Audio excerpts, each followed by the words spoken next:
Olha, isso aqui é uma pergunta interessante, que tem os dois volumes de perguntas e respostas, né? São dois volumes de Marçário. Então, esse aqui é uma pergunta aqui, né? A pergunta número 73. Perguntas e respostas. Perguntas e respostas. Aqui, lá. Né? Aí a pessoa faz a pergunta. Ele faz a pergunta.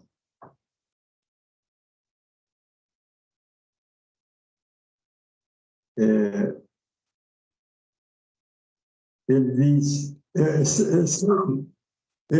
lê-se que Cristo não ressuscitou os mortos.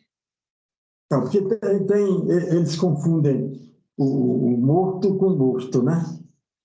Com o morto físico. O Não, morto é a físico, segunda morte psicológica. o morto espiritual, né? A morte psicológica. Exatamente.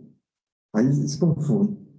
Que Cristo não ressuscitava os mortos. Ora, sim. Lógico, porque se o indivíduo, se o cordão prateado do coração, acabou, está morto. Não vai voltar para quê? Se rompeu, é porque já estava marcado aquela morte dele, já estava tudo certo.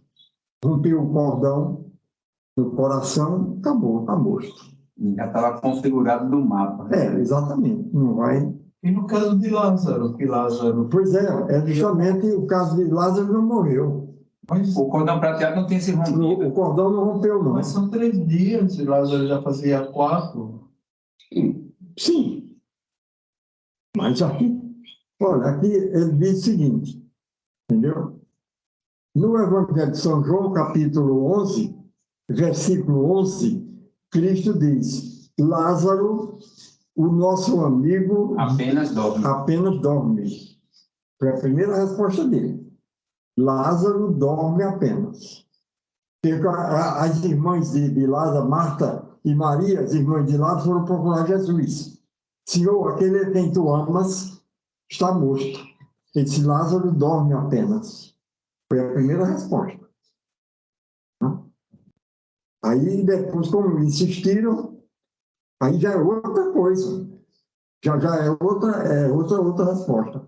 Certo? Lázaro, nosso amigo, dorme. E então, no 14º versículo, Jesus lhes disse claramente, Lázaro está morto. De acordo com isto, parece que Cristo enganou-se na primeira passagem. Qual é o certo? Os dois. Pois é. Em São Mateus, capítulo 10, versículo 8, os apóstolos recebem a incumbência de ressuscitar os mortos. Aqui já é um morto espiritual. Já é uma questão, uma morte psicológica, né? Não é o morto físico, não.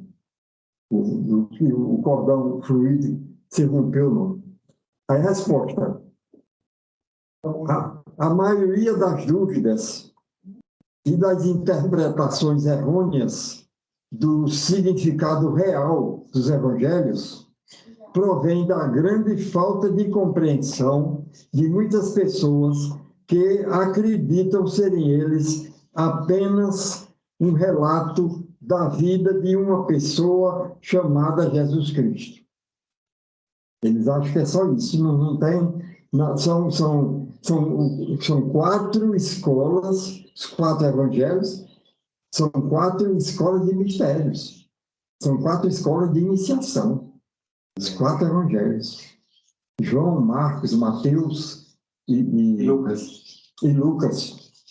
São as 4 escolas, cada Lucas é dos signos de terra, Mateus do ar, João de água e qual é o outro?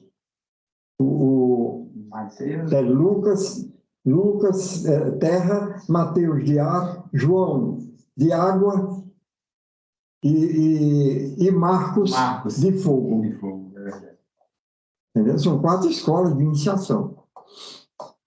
Aí, eles confundem que acham que é só é sobre a vida de Jesus, né? É verdade que eles tiveram como modelo a vida de Jesus. E isso fala da grandeza dessa vida por ter servido de exemplo a cronistas de 4 diferentes escolas de iniciação. Contudo, o que esses homens desejavam escrever eram as fórmulas de iniciação e, portanto, os 4 evangelhos englobam ocultas debaixo de uma capa externa de coisas não essenciais. Eu repeti aqui. A gente escrever eram as fórmulas de iniciação. E, portanto, os 4 evangelhos englobam ocultas debaixo de uma capa externa de coisas não essenciais. As fórmulas de iniciação de 4 diferentes escolas de mistérios. A passagem mencionada, a ressurreição de Lázaro, que Lázaro já era a reencarnação de Irã Abif.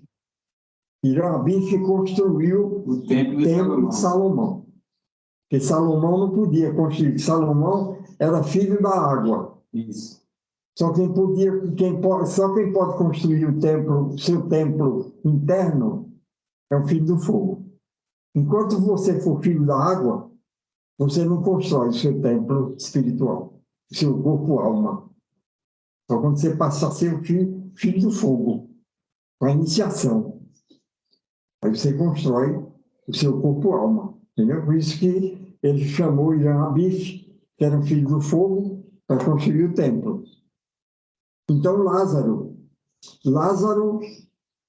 ou a do filho da viúva de Naim, de acordo com a lenda maçônica, né? Lázaro era filho da viúva, era filho do fogo, que era descendente de Samael. Isso é a lenda maçônica, né? Era descendente de Samael, era o filho da viúva. E Samael era arcanjo, certo? Aí era o filho da viúva de Naim. Não significam que o espírito que partiu foi chamado de volta ao corpo que havia deixado. Isto não foi feito. Uma vez rompido o cordão prateado, o espírito volta a Deus e o corpo ao pó de onde saiu. Sempre que o candidato atinge um ponto em que deve ser elevado a um nível superior e a um maior poder do que possuía antes, deve então morrer para as coisas que ficaram no passado e atrás de si. Justamente. É uma ressurreição espiritual. É o morto antes, é o morto. Depois é o que ressurgiu dos mortos. Ele ressurgiu espiritualmente. Não tem nada a ver com a morte, não. Do corpo físico, não. A gente, né, a humanidade em si está como se fosse morto, né? Como se fosse espiritualmente, morto, né? Espiritualmente está morto. Tá morto, né? Exatamente. O maior poder que possuía antes deve, então, morrer para as coisas que ficaram no passado e atrás de si. O caminho torna-se cada vez mais estreito a cada passo.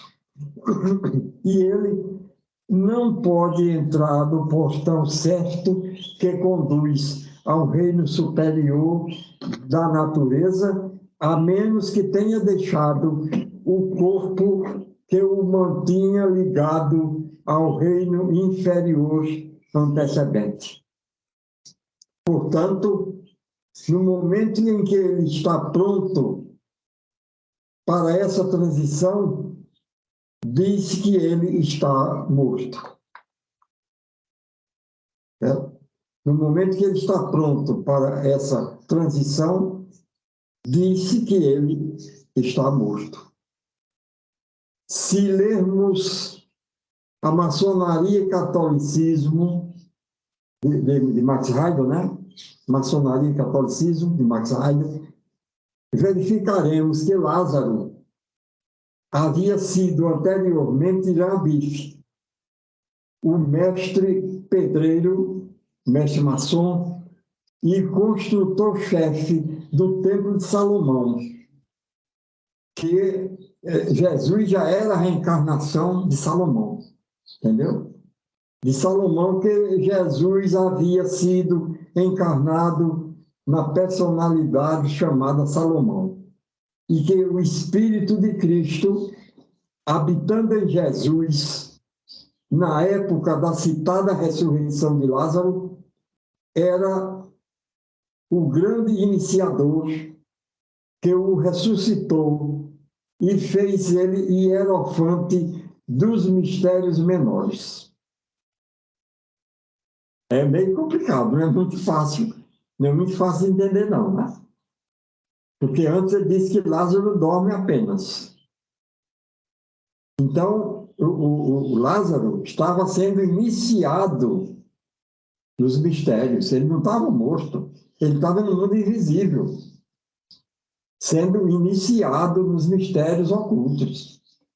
Quer dizer, Lázaro não morreu, não teve... Essa questão da morte aqui não era morte, Lázaro não morreu, de jeito nenhum. Ele estava nos mundos invisíveis recebendo iniciação.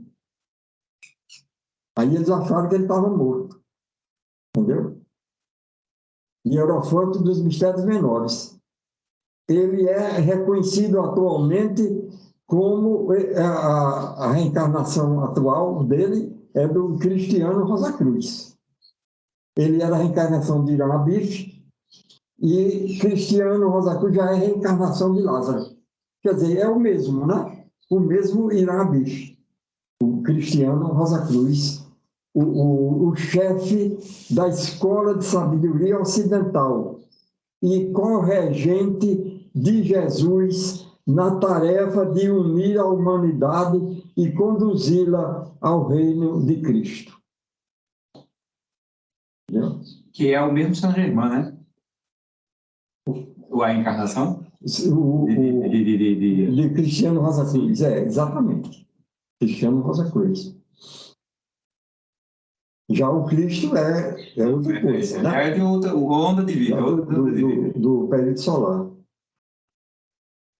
E conduziram ao reino que a igreja confunde Jesus, às vezes, com Jesus com Cristo, né? Exatamente. Aí diz que Lázaro morreu, e aí Jesus ressuscitou Lázaro, entendeu? Quer dizer, Lázaro realmente estava nos mundos invisíveis, recebendo grau de iniciação. De maneira semelhante, embora em menor escala, os apóstolos receberam o poder de ressuscitar os mortos. Aos inexperientes, eles deram somente leite. Mas aqueles que eram fortes, eles deram a carne da doutrina. A carne da doutrina. Quer dizer, antes eles eram os mortos. Aí os apóstolos, com os ensinamentos, eles ressuscitaram. Antes eram considerados mortos, mas que os apóstolos receberam a incumbência de ressuscitar os mortos. Quer dizer, os mortos espirituais. Entendeu? Tanto que ele está dizendo aqui, aos inexperientes, eles deram somente leite, mas aqueles que eram fortes, eles deram a carne da doutrina, instruindo-os nos mistérios até que eles atingissem um certo ponto onde, ao viverem a vida, morreram e foram elevados a uma vida mais abundante em uma esfera de utilidade maior. Contudo, como já foi dito, essas mortes não significam nada daquilo que chamamos comumente de morte do corpo. Tá bem claro, né? Tá bem claro. Eu acho que é só até aqui, viu? A doutora não. Hein? Tá colada não. Ou não? Ah, tá. Aí fina demais, né? Deixa eu ver, vamos ver aqui.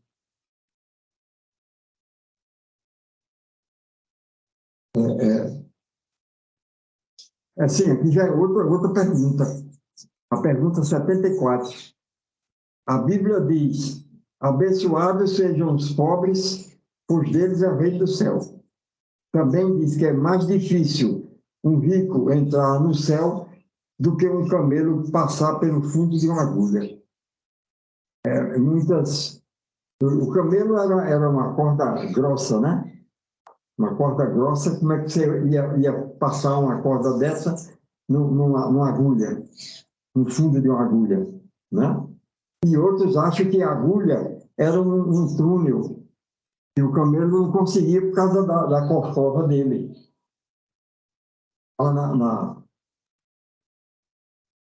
Mas eu acho que é mais Mas certo. essa passagem é mais psicológica, né?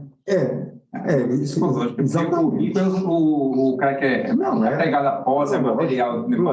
Lógico, não É tem difícil de nada. entrar no reino né? Não tem nada a ver com uma pessoa que tem dinheiro, ou que seja rico, e naturalmente, se for desapegado, ajudar o próximo, não tem nada a ver. É o rico que ele quer dizer, o indivíduo materialista, que é apegado mesmo. Aí tem muito signo de terra no mapa, né? Touro, Virgem, Capricórnio, tem muita coisa de terra, né? Eu, por exemplo, tenho muita coisa de terra no meu mapa. Estou sempre atento. A Bíblia diz: abençoados sejam os pobres, pois deles é o reino do céu. Também diz que é mais difícil o rico entrar no céu do que um camelo passar pelo fundo de uma agulha. Muitas outras passagens parecem confirmar que a pobreza é uma bênção e a riqueza é uma maldição. Porque, pois, as igrejas pedem esmolas e adquirem bens, e porque a Fraternidade Rosa Cruz está começando a fazer o mesmo. Sim, isso o cara está perguntando, entendeu? O cara está perguntando por que o pobre entra dentro do céu, o rico não, né? Porque, pois, as igrejas estão pedindo dinheiro, certo? E a Fraternidade Rosa Cruz está começando a fazer o mesmo. Aí o cara está perguntando, ele vai responder. Estamos bem inteirados que uma leitura superficial da Bíblia pode proporcionar justificativas e ideias semelhantes às que são expedidas na pergunta acima. Mas se aplicarmos o senso comum separadamente das Escrituras, verificaremos que a pobreza não é uma virtude em si, nem devem se classificar os bens como vícios. A citação de Lucas: abençoados sejam os pobres, pois deles é o reino de Deus, necessita de uma restrição que é fornecida por Mateus quando escreve: abençoados sejam os pobres de espírito. Abençoados sejam os pobres de espírito, pois deles é o reino dos céus. Os pobres de espírito, quer dizer, os que são espiritualizados.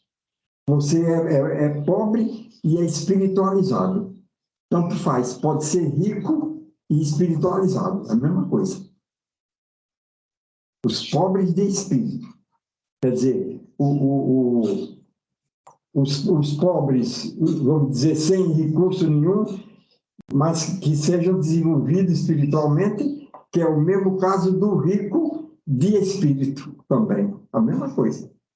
O rico que seja espiritualizado também é a mesma situação, quer dizer, está na situação privilegiada espiritualmente, entendeu?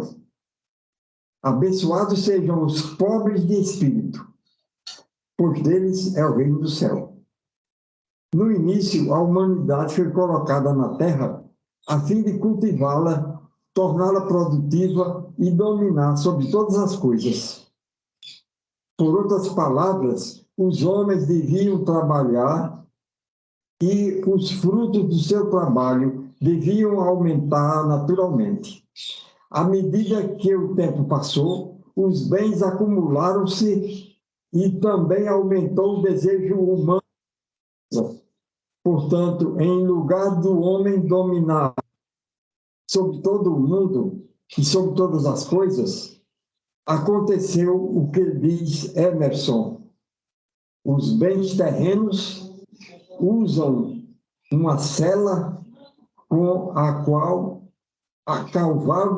cavalgam a humanidade. Os bens terrestres usam uma sela com a qual cavalgam a humanidade. Quer dizer, a humanidade passa a ser um animal, né? E o dinheiro é o senhor. O senhor deles é a riqueza. Quem manda neles é a riqueza, é o dinheiro. E eles é como se fosse um animal e a riqueza montada neles. Eles passam a ser os escravos das coisas materiais, do dinheiro. Quantas e quantas vezes um homem pensa possuir um armazém, um escritório ou uma fábrica, mas se ele meditar um pouco e der um balanço imparcial às suas coisas, verificará que, na realidade, o armazém e a fábrica possuem-no. A grande verdade é essa, né? Ele é escravo daquela fábrica, ele é escravo do que ele tem, entendeu? Do que ele possui, ele é escravo.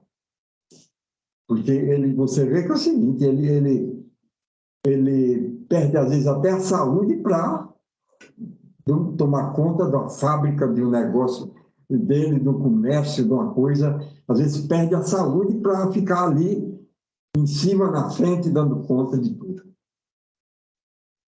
Quer dizer, é escravo das coisas materiais.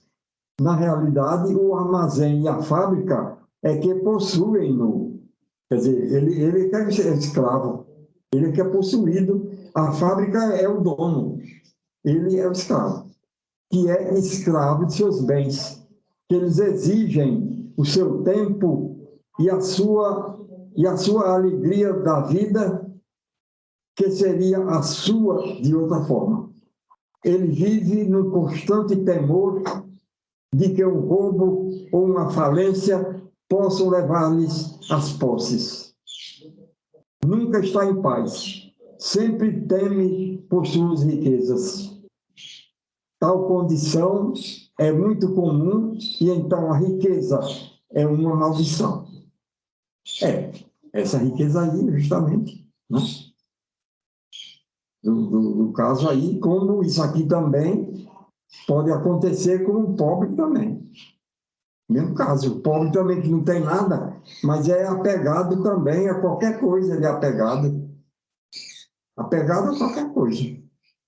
Até os próprios pensamentos dele. O próprio ego dele. Entendeu? Esse homem, contudo, não é um pobre de espírito. Outro homem pode possuir legalmente uma fábrica, dando emprego ao grande número de pessoas, sentindo-se como um agente de Deus ao exercer uma parte do trabalho mundial.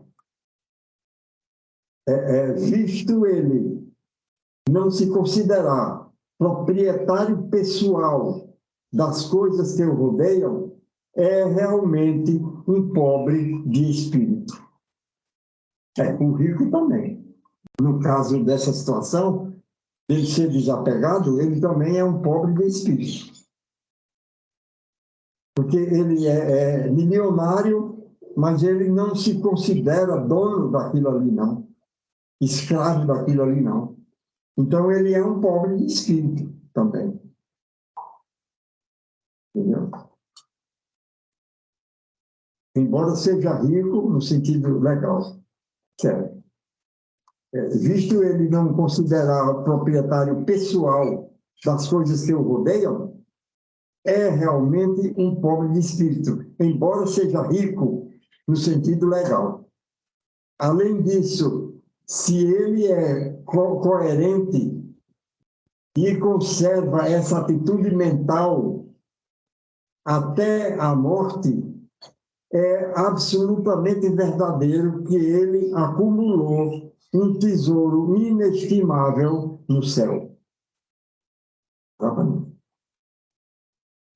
Portanto, ele é rico e lá ele penetrará empunhando um estandarte colorido. Não importa quão microscópica seja a porta de entrada. Igualmente, as igrejas podem adquirir bens na terra e acumular tesouros no céu, se usarem-os para alívio dos sofrimentos. Isto, contudo, não significa que devesse dar a todos indiscriminadamente. A discriminação é certamente um grande fator de elevação espiritual e temos o poder de usar esta faculdade ao dar bem todos os outros aspectos de nossa vida. Uma caridade indiscriminada transformaria em pobres pessoas que seriam úteis de outro modo. Uma caridade indiscriminada transformaria em pobres pessoas que seriam úteis de outro modo. A Bíblia certamente não seria tão ilógica ao ponto de sustentar que a indigência seja uma virtude em si. Atitude esta que é comum, infelizmente, entre pessoas que dizem levar uma vida superior. Na realidade, muitas pessoas pobres terão que prestar contas da razão de sua pobreza. Entendeu? Na realidade, muitas pessoas pobres terão que prestar contas da razão de sua pobreza. As oportunidades aparecem para todos. E se falhamos em aproveitá-las, se formos esbanjadores do tempo e dos meios materiais que tivermos a fim de conseguir algo com o qual fazer o bem, é certo que teremos de prestar contas de nossos atos. Por outro lado, o rico que usou bem suas riquezas pode ser aprovado devido ao modo como conduziu o negócio de seu pai. Quanto à Fraternidade Rosa Cruz, que não vale a pena responder, pois naturalmente todos que usam de discernimento sabem que a Fraternidade Rosa Cruz não solicita fundos para a eclésia ou para qualquer outra coisa. Certos membros da fraternidade iniciaram uma campanha para aquisição de fundos e não vejo razões para que eles não prossigam, visto ser um movimento interno. O material com o qual eles devem executar o seu trabalho deve ser obtido, e se os membros da sociedade acham que eles são necessários e que devem ser adquiridos, é um privilégio seu. Nós não temos absolutamente o direito de... Portanto, as cartas que são publicadas e as opiniões que são expressas não estão erradas. Somente se as provocássemos e as incitássemos, estariam elas deslocadas e seriam prejudiciais à fraternidade, pois não nos é permitido solicitar contribuições de quem quer que seja. Ressurreição do corpo. Aí a outra pergunta também, né? Qual é o significado da ressurreição do corpo no credo dos apóstolos e na Bíblia? O símbolo dos apóstolos não foi composto senão alguns séculos após a morte dos apóstolos, e pretendeu-se nele englobar aquilo que eles acreditavam. Nem eles, nem a Bíblia pregam a ressurreição da carne.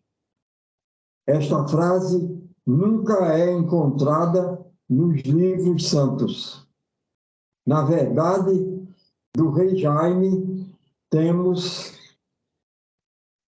que, embora depois que os vermes destruírem o meu corpo, depois da pele, contudo, em minha carne verei a Deus. E essa passagem é a principal testemunha para aqueles que creem nesta absurda doutrina. Contudo, os tradutores indicados pelo rei Jaime eram pouco versados em hebraico e muitos deles morreram antes de terminada a tarefa. Numa versão revisada, acharemos outra interpretação como a seguinte: e depois da minha pele, mesmo que o meu corpo tenha sido destruído, verei a Deus sem minha carne. A carne e o sangue não podem herdar o reino de Deus. Portanto, qual seria a utilidade de ter um corpo tal como o temos agora? Além disso, este corpo deve se perpetuar atualmente, e aprendemos que na ressurreição não haverá casamentos.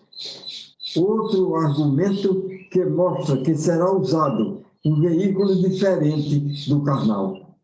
Por outro lado, estabelecido que os átomos do nosso corpo estão em mudança constante. Portanto, se houver uma ressurreição da carne, quais seriam os átomos da carne? Quais seriam os átomos que constituiriam o corpo ressurreto? Então, é uma ressurreição do espírito, né? A ressurreição de quê? Do corpo-alma. Não é do corpo de carne, do corpo-alma. Caso todos os átomos que passaram por nosso corpo, desde o nascimento até a morte, devessem ressuscitar. Não seria isso um enorme conglomerado, visto que deveríamos ter um corpo imenso, composto de várias camadas? Seria, de fato, um enigma científico. Tal como diz Paulo, a semente é lançada ao solo cada vez para ganhar um novo corpo.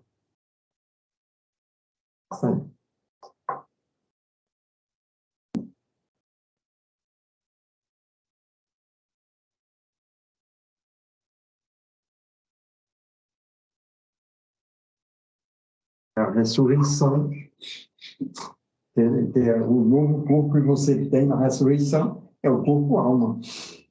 Não é o corpo de carne.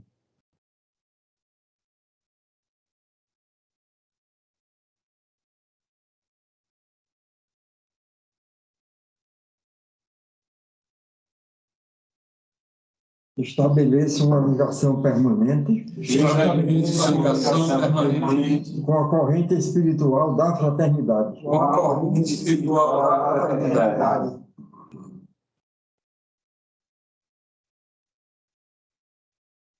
Ofereça ao nosso ideal coletivo a minha vontade sincera e o meu desejo de irmão.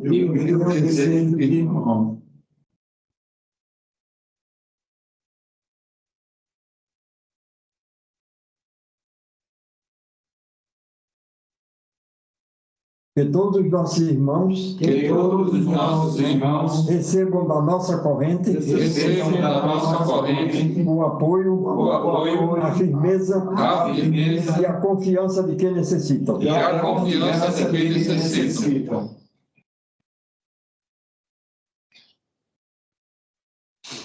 Que todos fortifiquem a sua vontade.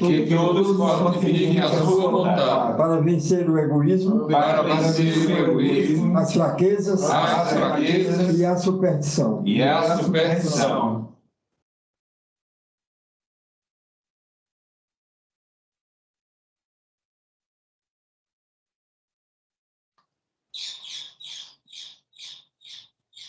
Que todos se tornem dignos do entendimento espiritual e da paz permanente.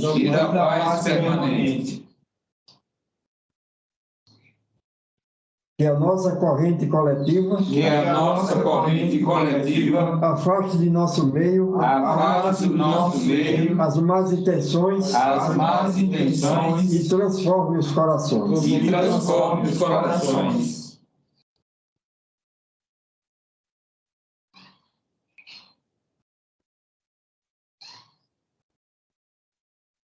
Que tenhamos sempre todos os meios necessários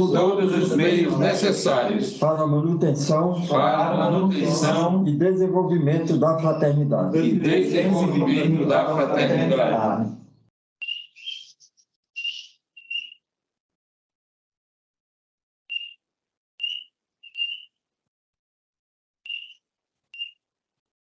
Infinito Espírito do Bem. Oceano de energia e de vida. Em que vivemos. Nos movemos. E temos a nossa existência. Permita que sintamos vivamente a tua ação poderosa através do nosso ser, dos nossos órgãos, do nosso sangue, dos nossos músculos, de todo o nosso organismo. Desenvolve em nós a consciência da tua realidade. Como um grande oceano de energia. De saúde e de harmonia. Que nos rodeia e interpenetra a todos. E de onde aurimos constantemente a vida e a inteligência. Todo o poder de que dispomos. Como centros de consciência, nesse oceano de energia e de saúde, abrimos a nossa mente, a tua divina influência, para que sejam eliminadas e afastadas de nós as vibrações dissolventes, desarmoniosas e inferiores, Desenvolve, eterno Espírito, Desenvolve, eterno Espírito, a nossa mente espiritual, a nossa mente espiritual, por meio da qual nós te conhecemos. por meio da qual nós te conhecemos. Aumenta a nossa firmeza, Aumenta a nossa firmeza, a confiança e a estabilidade, a confiança e a estabilidade, para que possamos agir sempre bem, para que possamos agir sempre bem, afastando de nossa mente afastando de nossa mente os pensamentos de medo, os pensamentos de medo, de fraqueza e de desânimo. de fraqueza e desânimo. Flui energia divina, Energia divina, com tua força curadora, com tua força curadora, através dos nossos corpos, através dos nossos corpos, de todos os nossos órgãos, de todos os nossos órgãos, enchendo de vida e de forças, enchendo de vida e de forças, de saúde e de harmonia. de saúde e de harmonia. Assim seja. Assim seja. Era o Verbo, No princípio era o Verbo, e o Verbo estava com Deus, e o Verbo estava com Deus, e o Verbo era Deus. e o Verbo era Deus. Ele estava no princípio com Deus. Ele estava no princípio com Deus. Todas as coisas foram feitas por ele. Todas as coisas foram feitas por Ele. E sem ele, nada do que foi feito se fez. E sem Ele nada do que foi feito se fez. Nele estava a vida, Nele estava a vida, e a vida era a luz dos homens. e a vida era a luz dos homens. E a luz resplandece nas trevas, E a luz resplandece nas trevas. e as trevas não a compreenderam. E as trevas não a compreenderam. Houve um homem enviado de Deus, Houve um homem enviado de Deus, cujo nome era João. cujo nome era João. Este veio para testemunho, Este veio para testemunho, para que testificasse da luz, para que testificasse da luz, para que todos crescem por ele. para que todos crescem por Ele. Não era ele a luz, Não era Ele a luz, mas para que testificasse da luz. mas para que testificasse da luz. Ali estava a luz verdadeira, Ali estava a luz verdadeira, que alumia todo homem que vem ao mundo. que alumia todo homem que vem ao mundo. Estava no mundo, Estava no o mundo, mundo foi feito por ele, o mundo foi feito por Ele, e o mundo não o conheceu. e o mundo não o conheceu. Veio para o que era seu, Veio para o que era seu, e os seus não o receberam. e os seus não receberam. Mas a todos quantos o receberam, Mas a todos quantos receberam, deu-lhes o poder deu-lhes o poder de serem feitos filhos de Deus, de serem feitos filhos de Deus, aos que creem no seu nome, aos que creem no seu nome, os quais não nasceram do sangue, os quais não nasceram do sangue, nem da vontade da carne, nem da vontade da carne, nem da vontade do varão, nem da vontade do varão, mas de Deus. mas de Deus. E o Verbo se fez carne E o Verbo se fez carne e habitou entre nós, e habitou entre nós, e vimos a sua glória, e vimos a sua glória, como a glória do unigênito do Pai, como a glória do unigênito do Pai, cheio de graça e de verdade. cheio de graça e de verdade.